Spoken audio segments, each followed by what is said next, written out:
Beautiful. Thank you so much. Well, I will never understand the appeal of noise.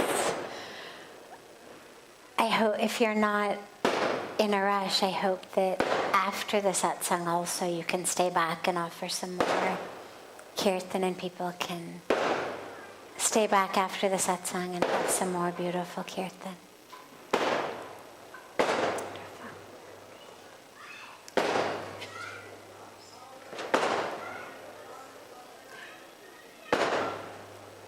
It's actually a beautiful teaching. I take all of these sorts of interruptions as teachings because in life there's always noise. Sometimes it sounds literally like the Big Bang, and sometimes it's a more subtle buzzing or beeping or whatever it may be in your life. But there's always noise. There's always interruptions. There's always unexpected things. And the goal is always how to, even if you end up getting distracted, like here we are listening to beautiful kirtan and suddenly there's a big bang. And even I was in a beautiful meditative state, but you hear it and the first thing is, oh my God, is it a gunshot? You have no idea what it is. Obviously, you open your eyes, you look around. But then the moment that you realize, oh, it's just noise, you go back. And it's such a beautiful lesson for how to deal with these bangs in life also. It may distract you for a moment, may pull you off center for a moment. But the minute you recognize, oh, that's just the banging of my mind against whatever's happening in the world. So something is happening, somebody's acting a certain way. It's not actually them acting in that way that bothers us so much. It's that our mind wants them to be acting differently. And so it's literally our mind banging against the world. It's our mind essentially fighting how the world is. And that's what's so distracting. And so the minute you realize that, you're just like, oh, okay. Just a firework. I may never understand them, but nonetheless, so be it. There is noise, and you just come back. We host every year this beautiful, beautiful International Yoga Festival in March. And during that time, we put up a lot of really big tents as new venues for people to do yoga in and meditation in. And if you've been here more than an hour, you've probably realized that there's a lot of monkeys. In India, there's a lot of monkeys in Rishikesh, and one afternoon I was teaching meditation in the big tent, and we were just getting into this very, very beautiful meditative experience. And then suddenly you hear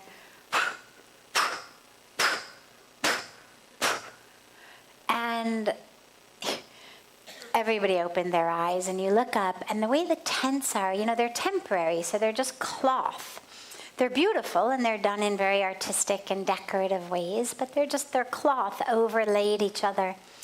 And through the breaks in the cloth, through where one piece was overlapping another, you started seeing monkeys' tails coming down, or monkeys' arms coming down, and then you'd see monkeys literally like swinging down from the cloth, kind of hanging on to the railing up there and swinging down.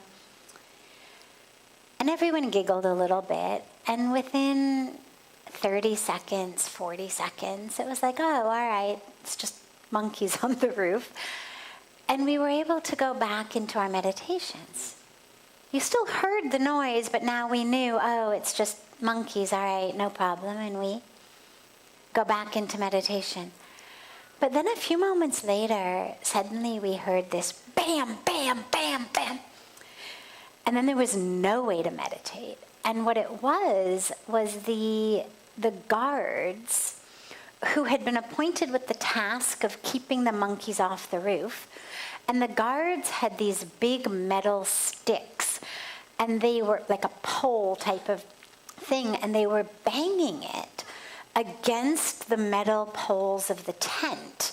So it was metal on metal, banging, trying to get the monkeys off the roof. And if you're sitting in a cloth tent, 10 feet from someone banging a huge metal pole into a huge metal pole, there's no more meditation. And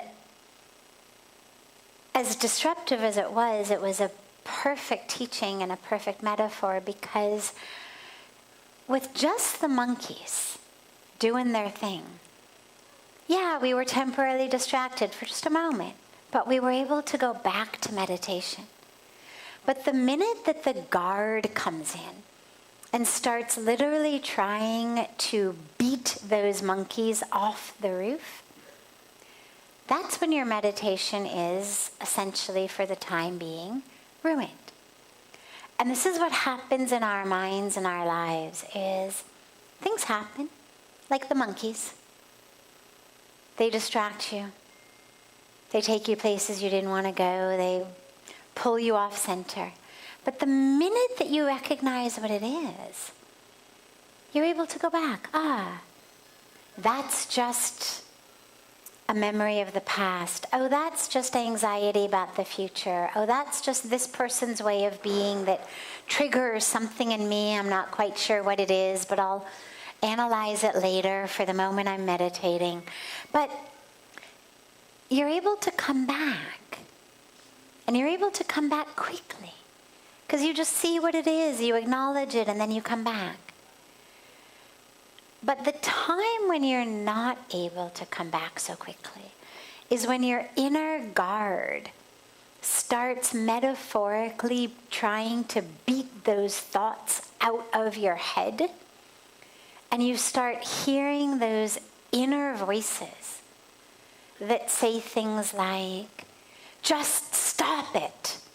Just stop thinking like this. You're awful. You're so negative. Don't be in the past. Don't be in the future. Just stop the thoughts. And we start yelling at ourselves and criticizing ourselves. And that becomes like the guard with the metal pole on metal pole. And that's what pulls us off center completely. So the fireworks were a good metaphor. Yeah, there's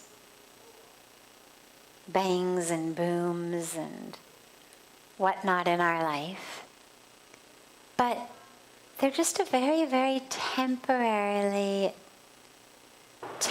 distraction of the mind. Just come right back. It only creates a problem when inside you, your inner critic, your inner judge, your inner commentary starts trying to fight against what's happening. Like if we all sat here and said, oh my God, just stop the fireworks. We started yelling at the fireworks or yelling at whoever was cracking the fireworks. Then the moment would be ruined. But if you don't do that and you just acknowledge them, allow them, oh, okay. Another pop. Then you come back. Then, another pop. And you come back. Then you're actually able to stay anchored and grounded. So I always love when life throws us these unexpected, beautiful lessons. But with that, shifting on to a question that's come in from our online internet audience. And then we'll open it up to any questions that anyone here has.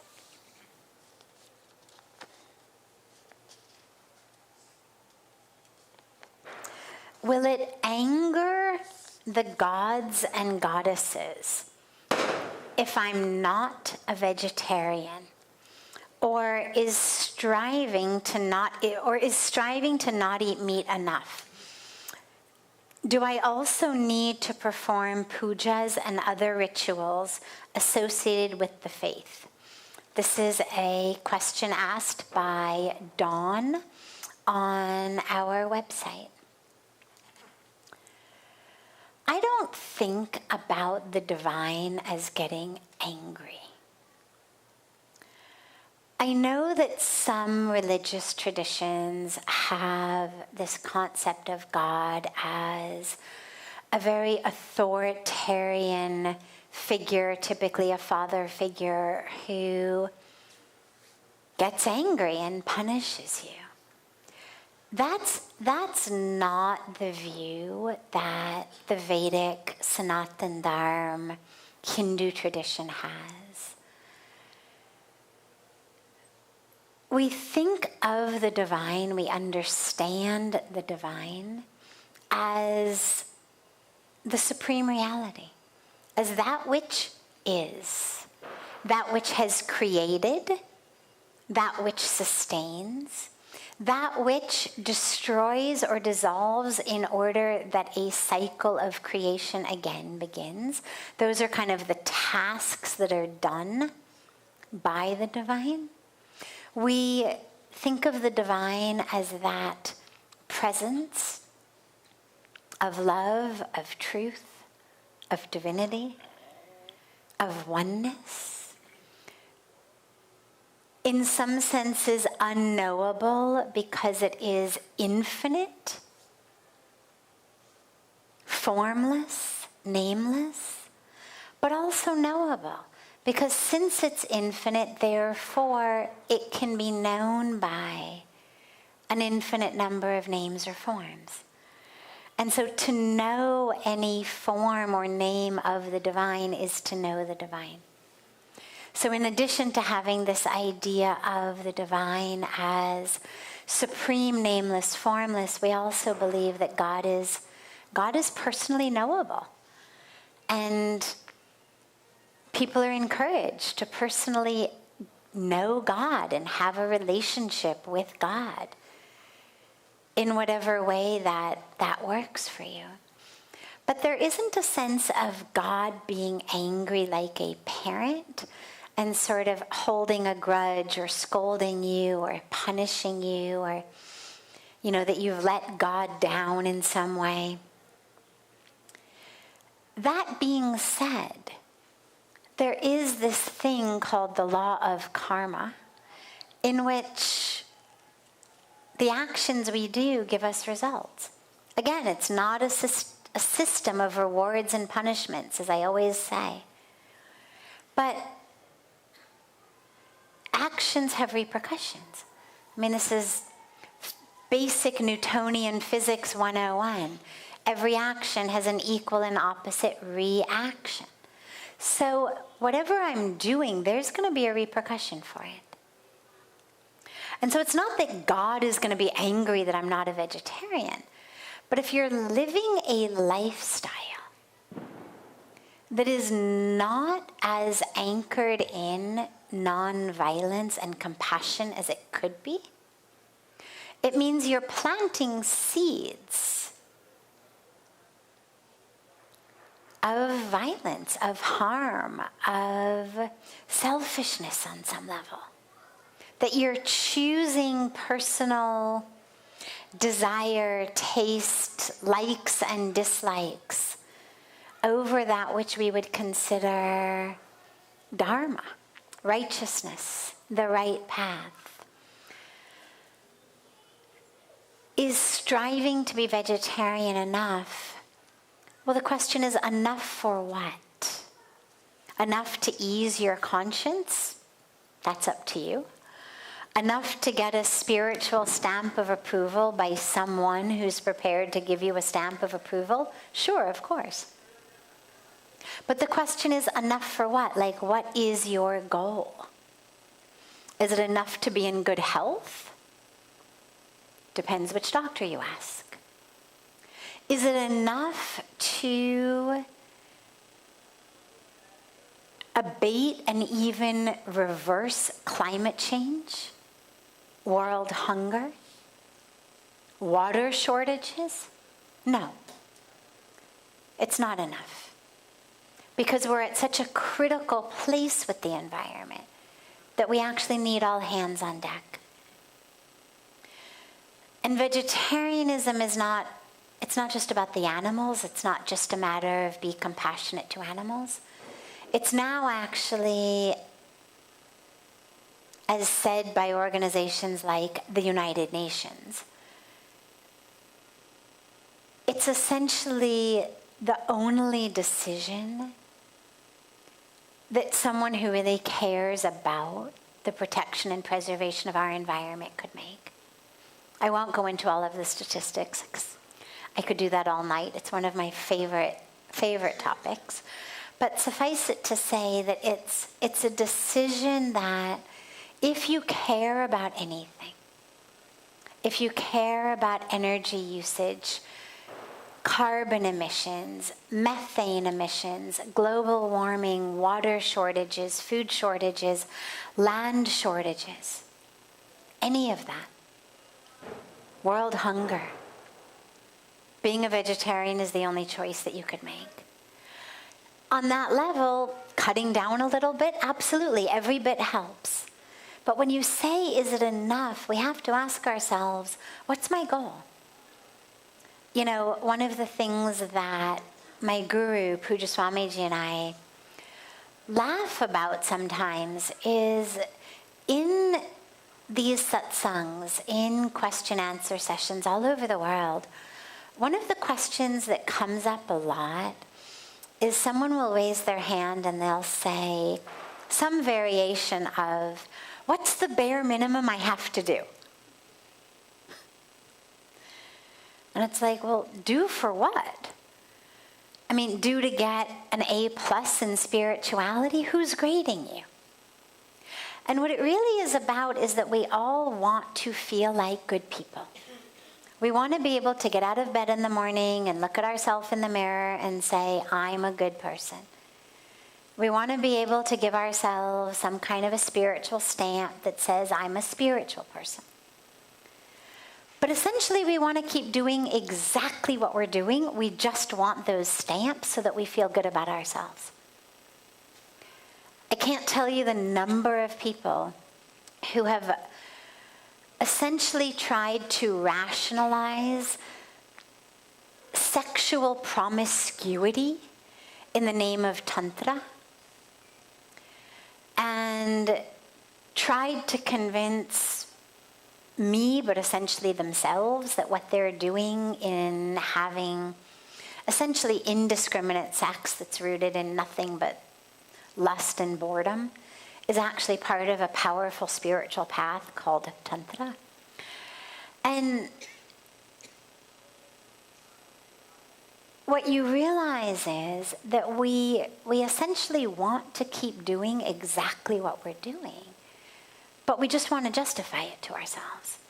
And so whether it's what we eat, whether it's what we buy, whether it's what we drink, whether it's what we do, nobody really wants to change how they live. So if what you're looking for is just a stamp of approval, well, I mean, I can tell you, Dawn, you're a divine person regardless of what you eat. At the core of who you are is divinity. Even if you went out and murdered somebody, you wouldn't change the core of who you are. What would be true is that you were living in ignorance that led to illusion and separation and fear and greed and all kinds of things that led you to go out and be violent. But it doesn't mean that you're less divine on the inside.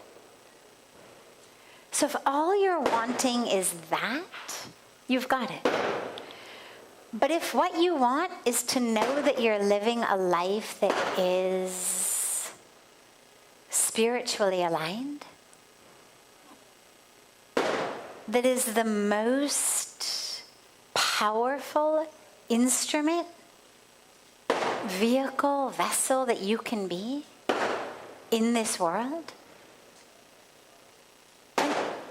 then just do it. Just change your eating habits. Change shopping habits. Change living habits. We can do it when a doctor tells us. If a doctor says to you, you're diabetic, or you've got heart disease, you better cut out X, Y, and Z, or you're going to die. We do it. May be hard, but we do it. The question is, what's our motivation? And when we really start seeing the world as self, then we start living and shopping and eating, knowing that whether it's the animals, whether it's the starving people, whether it's our indigenous sisters and brothers whose lands are being cut down to graze the cows who are going to become hamburgers, that they are actually self. And so we make a choice and we change. But whatever you eat, whatever you buy, however you live, the core of you is divine and pure and perfect. And we're all here on earth striving to do the very best we can to have that experience, to have that knowing, so that we wake up. Other questions? Any question that anyone here has? Yes. Yes.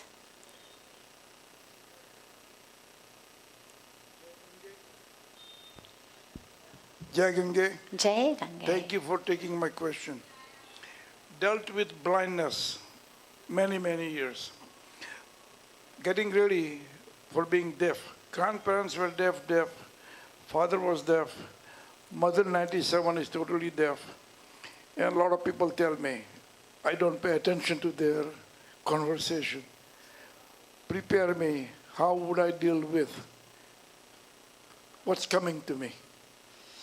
Thank you. Deafness. When you've got a family history of something, as he has a family history of deafness, what's coming to me? Well, first of all, you're a doctor. And I mention that because science used to tell us that we were a product of our genes. The science of genetics, when I was in school, certainly when you were in school, just before when I was in school, we were taught genetics this is exactly how it's going to be. They predict what diseases you're going to get, how you're going to live, that we are a product of our genes. But over the last few decades, there's been so much research in what they call epigenetics, which is a science around what is it actually that causes genes to turn on or not. And what the research has shown is that simply having a gene does not mean at all that that gene is going to get expressed. Now, if you don't have the gene, obviously there's nothing to get expressed anyway. But if you have it, that does not mean that the gene is going to get expressed. And what they have discovered is that the environment the cell is in, meaning the bloodstream, And that which is entering the membrane of the cell from the bloodstream is actually that which is determining what happens within the cell, what happens within the nucleus of the cell, and therefore what happens within the DNA and the protein that covers the genes, and whether it exposes and therefore expresses the gene or whether it stays covered. Well, what determines that environment? What determines our bloodstream? Everything ranging from what you eat to what you think, right? I mean, again, you know this. Every single thing enters our bloodstream, from the hormones that are secreted by our adrenal glands and other glands, to the food we eat, to everything. So, first of all, recognize you may not go deaf. If you think you will, there's a good chance that that becomes what you're putting into the bloodstream and that it does end up expressing itself. But recognize that just having that gene, just because it was expressed in your family, does not mean that it's going to be expressed in you. So allow for that possibility and allow for the thoughts of not going to go deaf. And recognize that ultimately it's all in the hands of the divine. I remember Pujya Sadhviji speaking to a woman who was going quite deaf. She could barely hear him. She still could hear somewhat, but barely, and he had to talk a lot. And when he spoke, she couldn't hear him, and she kept giving signals like, speak louder, speak louder. And she felt very badly. And she kept saying, I'm so sorry, it's awful what's happening to me, and what to do about it. And he said, don't worry. He said, you've heard enough. He said, you've heard enough. You spent your whole life listening to everyone else. He said, now you get to listen to yourself. He said, consider it a blessing. Because one of the reasons that meditation is so hard, and you think just in this example tonight, every time that firework goes off, we all kind of, and it takes a moment to kind of come back. Well, if you were deaf, you actually wouldn't hear that.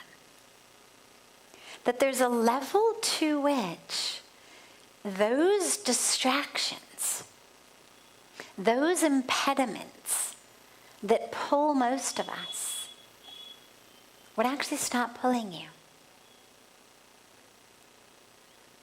And that's actually a blessing. These later years in life are meant to go inward. And of course, as you mentioned, your mother's 97. No one's saying you're going to go deaf tomorrow. If at 97, you no longer have to listen to what other people say,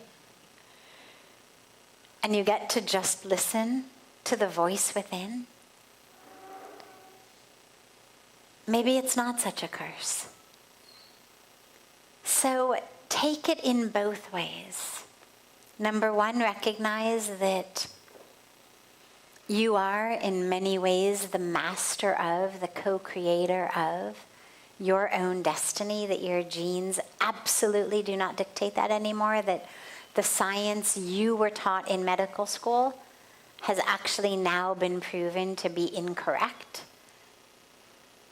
Keep that bloodstream filled with health through what you take in, but also through your thought patterns on the inside, your emotional patterns on the inside. And prepare yourself. Just because you have a history of it and most of us don't, doesn't mean that we're not going to get some virus or bacterial infection that's going to make us go blind or deaf. Genes aren't the only thing that causes those sorts of situations. Could get into an accident, could have brain damage, could have a stroke. My mother went blind in her stroke. You know what I mean? There's so many other things that cause it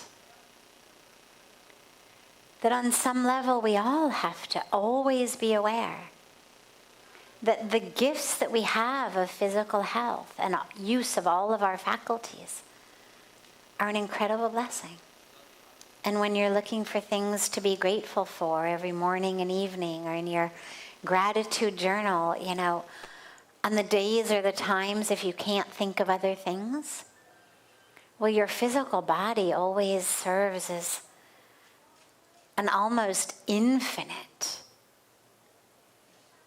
repertoire and reservoir of things to be grateful for. So be grateful for whatever you have in your health as long as you have it. Listen to as much beautiful music, mantras, prayers, the voices of your loved ones, because nobody knows what's going to happen tomorrow.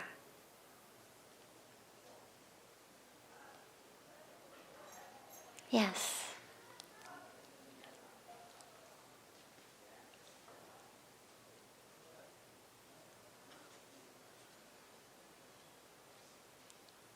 Namaskar. शांति ओम गंगे my simple सवाल question है मैं question अंग्रेजी में कह रहा हूँ लेकिन प्रार्थना करता हूँ कि इसका जवाब हिंदी में मिलेगा तो ज़्यादा अच्छा रहेगा No problem. How to go ahead towards spirituality for leading towards God, for going and improvement of the soul, whether by reading, listening or any other way or method continuously. Beautiful. What's the best way to go to God? By listening, by praying, by chanting, by doing.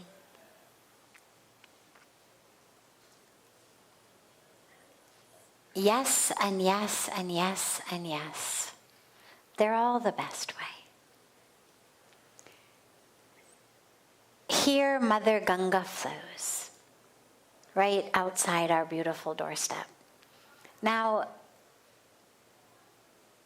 people come from all over the world to have a bath in Ganga. Ganga is the giver of liberation. But it doesn't matter how you get in Ganga. You can walk down our steps here at Parmarth Niketan, down the nice marble steps. You know, we've even got chains you can hold on to and have a nice dip. You can walk up to Ramjula. There's a nice sandy beach. You can go in off the sandy beach. You can go up further toward Lakshmanjula side. They've got big rocks that some of the youngsters like to jump off of into Ganga. You can go down toward Gita Bhavan side where there's more of like a slope that people go down. So many ways to get in Ganga. But it doesn't matter.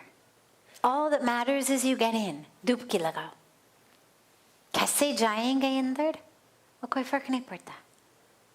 बस डुबकी लगाओ. Get in. Get in that river. And the way that you choose is what's the easiest for you.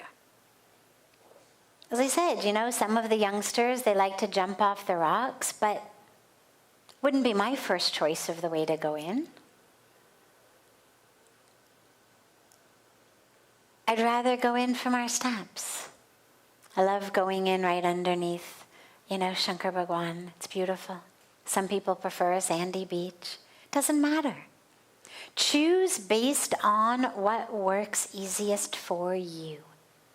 This is why in the Bhagavad Gita, Lord Krishna gives us all of these different options, and when he gives them, it sounds like he's advocating for that way. When he talks about Bhakti Yoga, he makes it sound like Bhakti Yoga is the best way to get to God. And when he speaks about Jnana Yoga, it sounds like Jnana Yoga is the best way to get to God. The path of wisdom, the path of knowledge. And when he speaks about Karma Yoga, path of action, it sounds like that's the best way to get to God. But it doesn't matter. What matters is whatever works for you. So listening, Shravan, Smaran, we're listening to kathas, pravachan, satsang, discourses about the divine. Beautiful. Beautiful. There's lots and lots and lots of scriptural passages, commentary on the scriptures, words from enlightened masters saying, Shravan karo, Smaran karo. Listen to the names of God. Listen to the aspects of God. Remember God.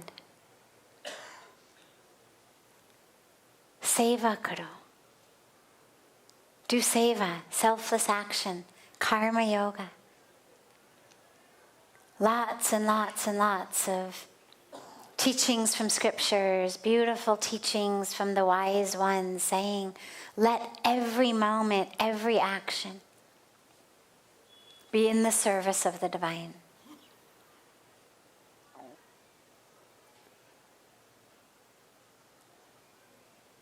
Doesn't matter how you do it.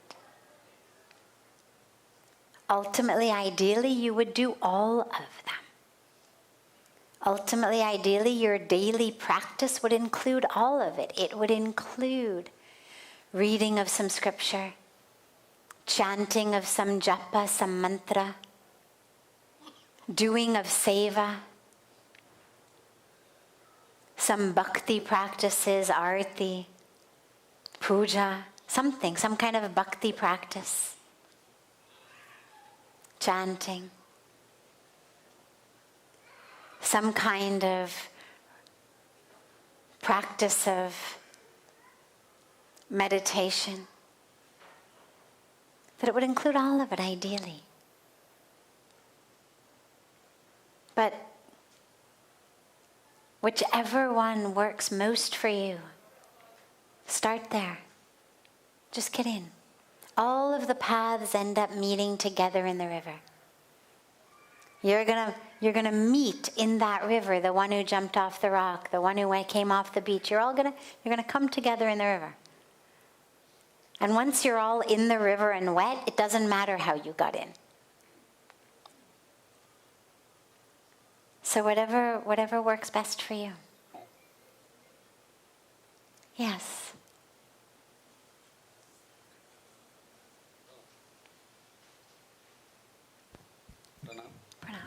My question is, while Ganga Aarti, you talked about sun and Mother Earth, but you didn't mention about moon.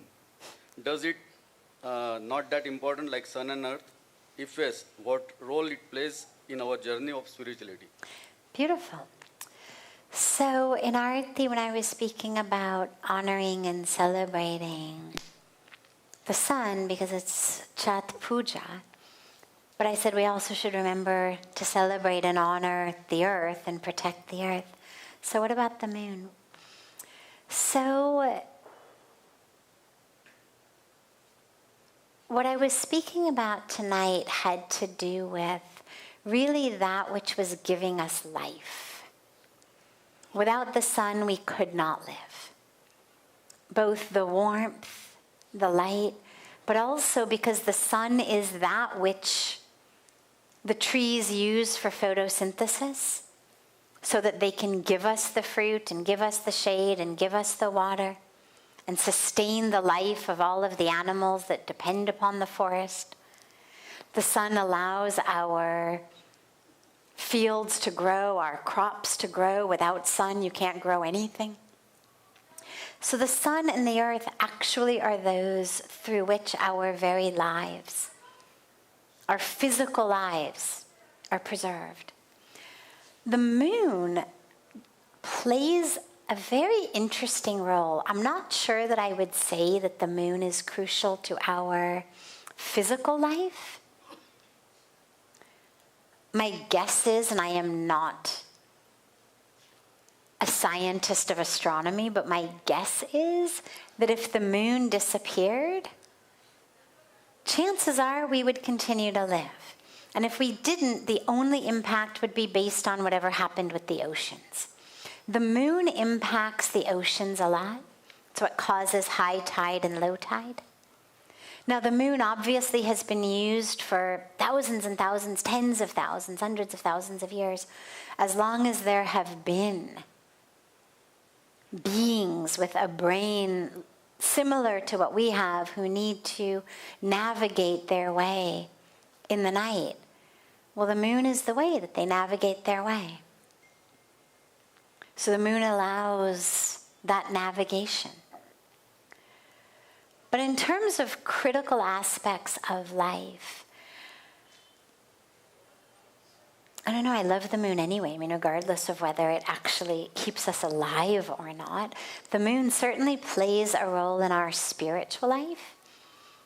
In astrology, in Jyotish, the moon plays a huge role in impacting our horoscopes, our astrology, like who we are and how we move through the world. The angle of the moon is very, very important. So, and I actually do talk about the moon a lot in terms of the teachings that the moon gives us of how to be a reflector of divine light, even when you don't have any light of your own, but how to be in perfect alignment like a full moon and be able to reflect that light onto others.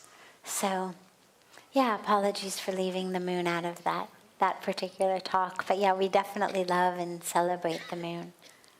Yes, last question. Sure. Just where we started today's satsang, I just want you to understand, a person sitting in a meditation gets distracted so easily. On day-to-day basis, when we are walking, moving around here and there, how to center ourselves. Right? How to? Center ourselves, right? And second is the center within my body or is it outside the body and my body is within it? Right? Thanks for the...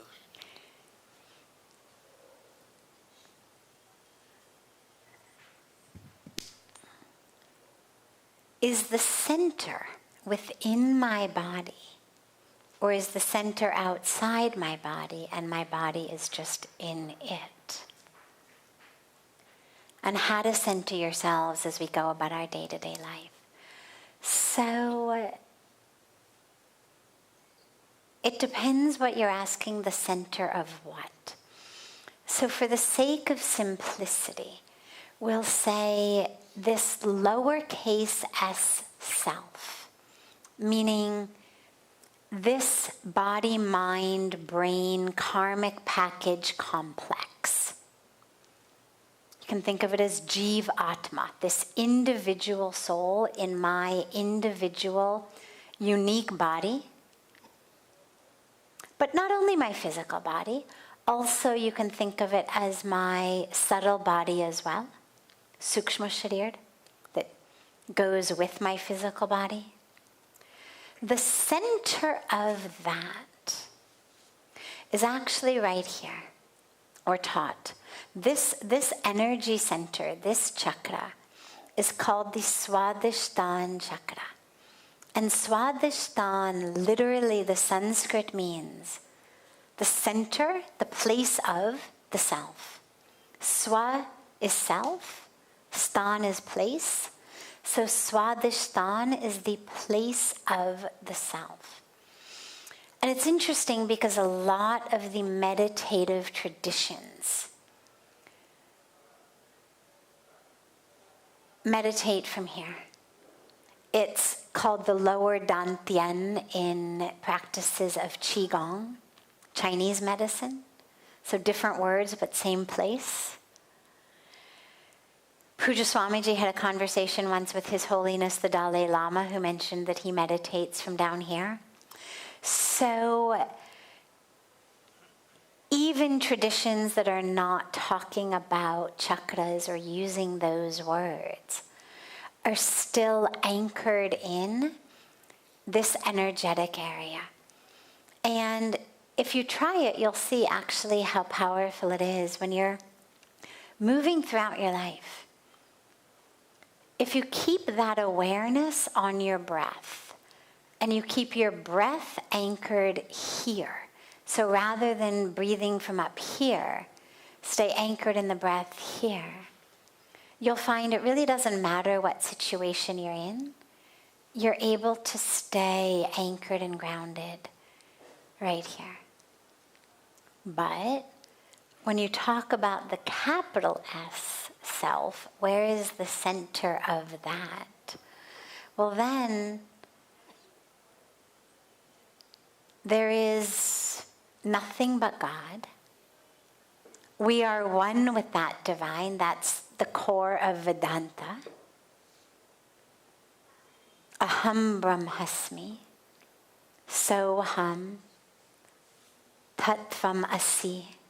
These are teachings that keep reminding us, I am one with the divine. I am that.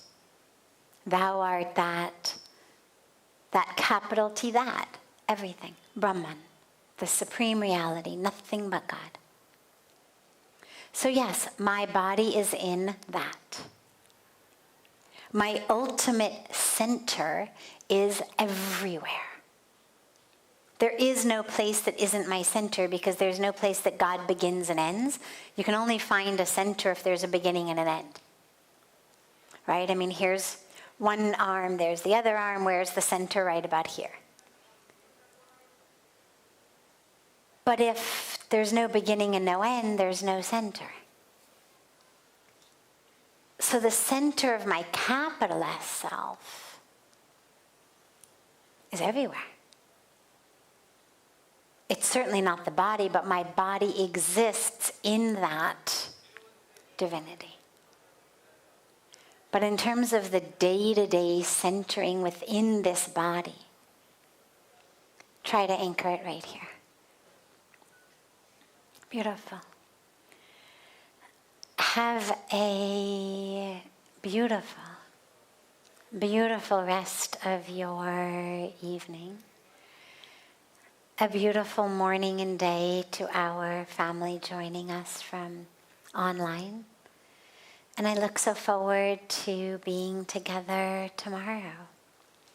And so much love to you all.